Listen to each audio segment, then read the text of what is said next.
इयत्ता पहिली वर्गापासून भौमितिक आकृत्या शिकलेलो आहोत, बरोबर आहे की नाही? हो. तर त्या भौमितिक आकृत्यावरच आपल्याला एक छोटीशी कृती पूर्ण करायची आहे.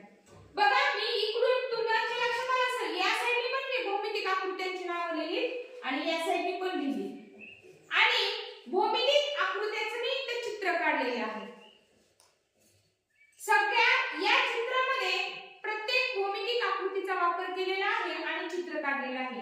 बालमित्रांनो, हे भौमितिक आकृत्या आपल्या चिरकाल स्मरणात राहाव्यात म्हणून आपण ही छोटीशी कृती इथे पूर्ण करत आहोत. अगोदर आपण काय करायचं आहे, या भौमितिक आकृत्या ओळखायच्या आहेत आणि त्या नावाला जोडायच्या आहेत. त्यानंतर त्याच कृतीचा पुढचा भाग आहे, भौमितिक आकृत्या ओळखायच्या आहेत आणि या आकृतीमध्ये ते किती आहेत त्यांची संख्या आपल्याला ह्या चौकोनात लिहायची आहे. कृती समजली सगळ्यांना?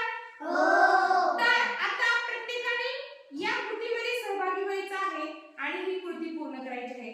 बालमित्रांनो, मी पहिला अक्षर नाव काय लिहिलेले आहे?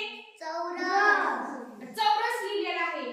मग मला या भौमितिक आकृतीमधला चौरस दाखवायचा आहे. चौरस म्हणजे काय? चारही बाजू समान असलेल्या, सारख्या असलेल्या. बघा, आकृतीचं निरीक्षण करायचं आहे आणि मला चौरस सांगायचा आहे. ज्यांनी पटकन निरीक्षण केले त्यांनी हात वर करायचा आहे, म्हणजे मला तो तुम्ही येऊन दाखवायचा आहे की हा चौरस आहे म्हणून. चल स्नेह, दाखव चौरस. छान. बघा, तिने बरोबर ओळखलाय चौरस. बघा, चारही बाजू सारख्या आहेत त्याच्या. आणखी कोणत्या आकृत्या आहेत की ज्यांच्या चारही बाजू समान आहेत? Very good. बघा, तिने ओळखलं. मग आपण चौरसाची याला जोडी लावूया. तसंच ह्या दोन सुद्धा चौरसच आहेत. छान, बसा. बघा, तिने चौरस ओळखला. आता दुसरं काय आहे आपल्या भौमितिक आकृतीचं नाव? वर्तुळ. वर्तुळ. पटकन आकृतीचं निरीक्षण करायचं आहे आणि आकृतीमध्ये मला वर्तुळ तुम्ही दाखवायचे आहे. चल राहुल, वर्तुळ म्हणजे काय? गोल. छान. आणि हा पण आहे की नाही वर्तुळच? छान. बघा, वर्तुळ आपण एक एक जरी जोडी लावली तरी आपल्या लक्षात येणार आहे. हा पण वर्तुळ आहे, म्हणजे बरोबर आहे की नाही? मग याचाच पुढचा भाग करता वेळेस आपण त्या मोजायच्या आहे. छान, बसा खाली. यानंतर पुढचं नाव काय आहे? त्रिकोण.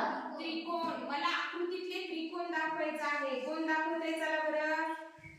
चल अनन्या, त्रिकोण दाखव.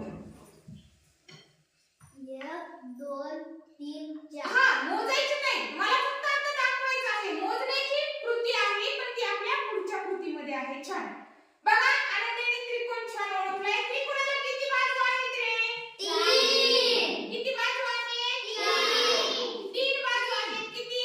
3. बघा, 1 2 आणि 3. याला कोपरे सुद्धा किती आहेत रे? 3. त्यालाच आपण कोन म्हणतो, बरोबर आहे? आता पुढचं आपलं आहे आयत. बघा, आयत आणि चौरसामध्ये काय फरक आहे ते लक्षात घ्या. चौरस म्हणजे चारही बाजू एकसारख्या आणि आयत म्हणजे फक्त समोरासमोरच्या बाजू सारख्या. जर ह्या हाताच्या समोरची बाजू ही असेल तर ह्या दोन सारख्या आणि या दोन सारख्या, याला आपण आयत असं म्हणतो. बालमित्रांनो, मला आता आयत दाखवायचंय. कोण दाखवतंय? चल रुद्र.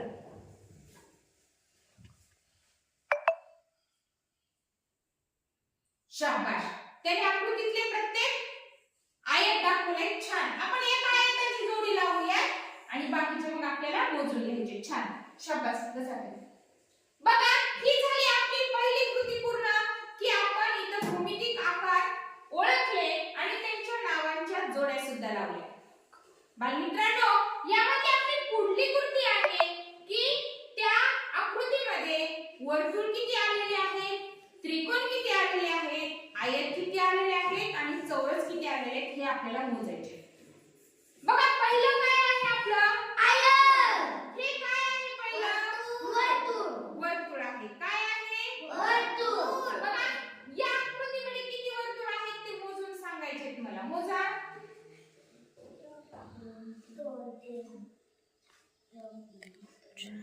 सांगा पटकन.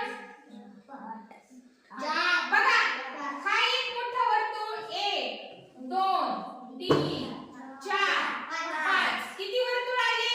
5. शाबाश. मग आपण तिथं 5 लिहून टाकले. आता त्रिकोण किती त्रिकोण आहेत मोजा. 1 2 3 4. छान. 1 2 3 4. आयत किती आहे? बघा आयताची आयताची व्याख्या सांगितलेली आहे की समोरासमोरील समान बाजू असलेला आयत आहे. मग बघा ह्या दोन बाजू सारख्या आहेत आणि ह्या दोन बाजू सारख्या आहेत. बघा मी तुम्हाला समजण्यासाठी इथे थोडीशी खूण करते. हा आहे आपला आयत. मग या आकाराचे सगळे आयत आपल्याला मोजायचे आहेत. 1 2 3 4 5. किती आयत आहेत? 5. आता कोण राहिले? कोण राहिले? चौरस. चौरस राहिलेला आहे. सांगा बरं किती चौरस? 1 2 3. शाबास. बघा हा एक चौरस आहे, हा एक आहे आणि हा एक आहे. एकूण किती झाले? 3. छान. बघा बालमित्रांनो अशा जर आकृतीच्या माध्यमातून तुम्ही छोट्या छोट्या कृती पूर्ण केल्या तर या कृतीमुळे तुम्हाला भौमितिक आकृत्या छान लक्षात राहणार आहे. बालमित्रांनो हा जर कृती पूर्ण करण्याचा आपला इथं संपलेला आहे, पण या पुढील कृती मी तुम्हाला सांगते आहे आणि ती कृती तुम्ही घरून येताना पूर्ण करून आणायची आहे आपल्या गृहपाठामध्ये. बालमित्रांनो अशी छान आकृती काढायची आहे आणि या आकृतीला तुम्हाला रंग द्यायचे आहे. बघा वर्तुळाला तुम्ही लाल लाल रंग द्या, त्रिकोणाला पिवळा द्या, आयताला हिरवा रंग द्या आणि चौरसाला जांभळा रंग द्या. सगळ्यांना रंगकाम करायला आवडते की नाही? हो. आणि आपण सगळ्यांना रंगपेट्या सुद्धा दिलेल्या आहेत. तर छान अशी ही कृती आकृती काढायची आहे आणि या कृतीला सांगितल्याप्रमाणे रंग द्यायचे. वर्तुळाला कोणता रंग द्यायचा आहे? लाल. त्रिकोणाला कोणता रंग द्यायचा? पिवळा. आयताला कोणता रंग द्यायचा? हिरवा. आणि चौरसाला कोणता रंग द्यायचा? जांभळा.